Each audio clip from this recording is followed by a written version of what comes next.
Pembinaan negara dan bangsa Malaysia bermula sejak tahun 1957 dan masih berterusan hingga ke hari ini. Oleh itu, dalam episod ini kita akan memberi tumpuan kepada ciri-ciri negara dan bangsa dalam Kesultanan Melayu Melaka yang menjadi asas pembentukan negara dan bangsa Malaysia. Di penghujung tajuk ini, kita akan dapat mengetahui ciri-ciri pembinaan negara dan bangsa iaitu konsep negara, konsep bangsa, konsep kerajaan dan maksud perlembagaan. Mengetahui ciri-ciri negara dan bangsa dalam Kesultanan Melayu Melaka iaitu wilayah pengaruh, maksud kedaulatan, keunggulan undang-undang, maksud rakyat, lambang-lambang kebesaran dan konsep kerajaan. Dalam episod kali ini, perbincangan topik kita akan menjurus kepada menjawab soalan struktur dan esei.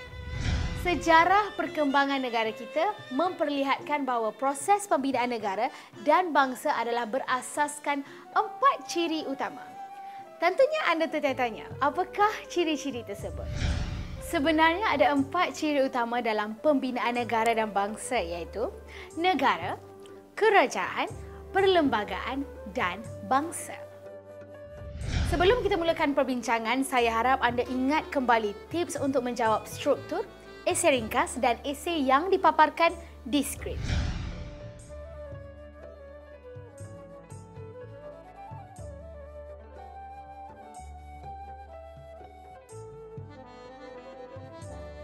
Apakah yang dimaksudkan dengan negara? Maksud negara ialah wilayah yang mempunyai penduduk, sempadan dan pemerintah yang berwibawa. Negara Malaysia terdiri daripada Persekutuan Tanah Melayu, Sarawak dan Sabah. Senang kan tulis jawapannya? Anda juga boleh jawab soalan tadi seperti ini. Maksud negara boleh dirujuk kepada institusi pemerintahan yang tersusun. Ia bertanggungjawab melaksanakan keputusan politik serta menguatkuasakan undang-undang dan peraturan kerajaan.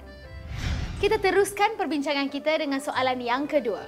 Apakah ciri-ciri bangsa dalam sesebuah negara?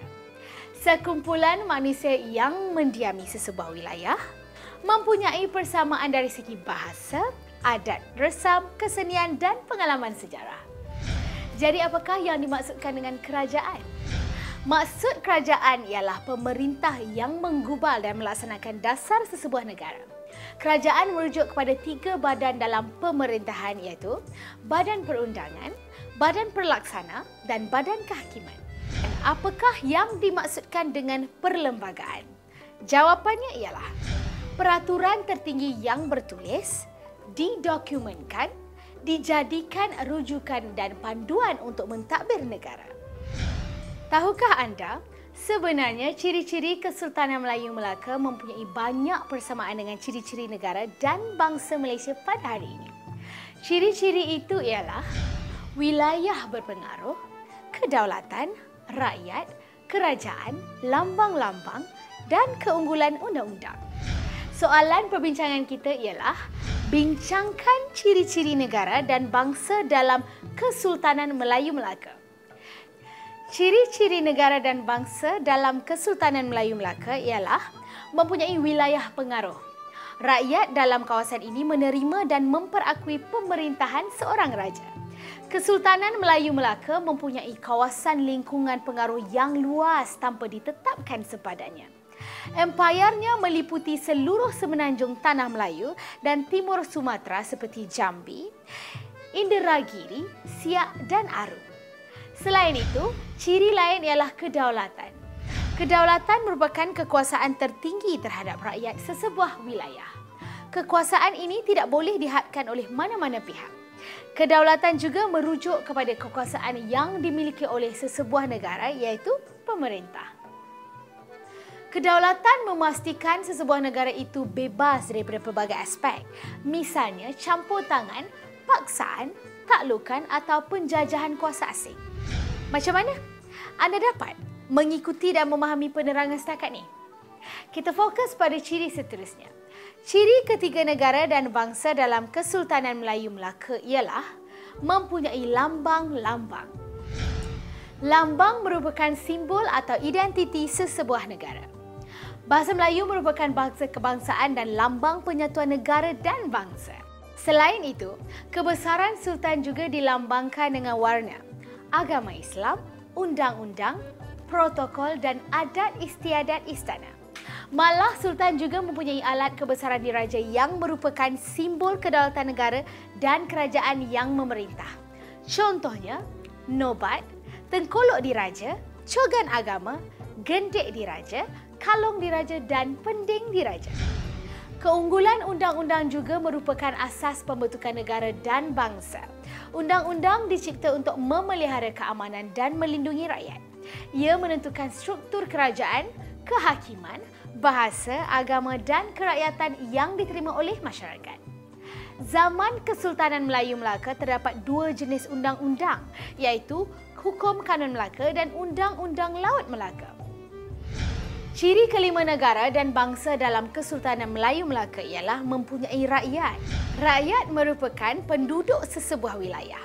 Rakyat bertanggungjawab untuk mentaati raja yang memerintah. Ketaatan rakyat dapat dilihat melalui beberapa aspek. Misalnya, sanggup mempertahankan negara, menghadiri adat istiadat kerajaan, mengadakan gotong royong dan kerahan tenaga. Masih ada satu lagi ciri yang kita perlu bincangkan. Apakah ciri tersebut? Ciri akhir negara dan bangsa dalam Kesultanan Melayu Melaka ialah mempunyai kerajaan. Kerajaan merupakan badan yang diberi kuasa untuk menguruskan pentadbiran, menjaga keamanan, mempertahankan kedaulatan negara dan menjalinkan hubungan diplomatik dengan negara-negara lain. Pada zaman Kesultanan Melayu Melaka, sistem pentadbiran menggunakan sistem pembesar 4 lipatan. Sultan merupakan pemerintah tertinggi dan dibantu oleh pembesar di peringkat pusat, jajahan, daerah dan kampung.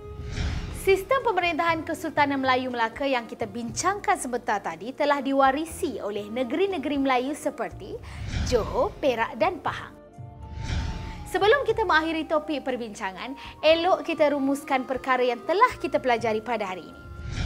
Melalui sesi pembelajaran tadi, kita dapat memahami dan mengetahui ciri-ciri pembinaan negara dan bangsa iaitu konsep negara, konsep bangsa, konsep kerajaan dan maksud perlembagaan. Ciri-ciri dan bangsa dalam Kesultanan Melayu Melaka iaitu wilayah pengaruh, maksud kedaulatan, keunggulan undang-undang, maksud rakyat, lambang-lambang kebesaran dan konsep kerajaan.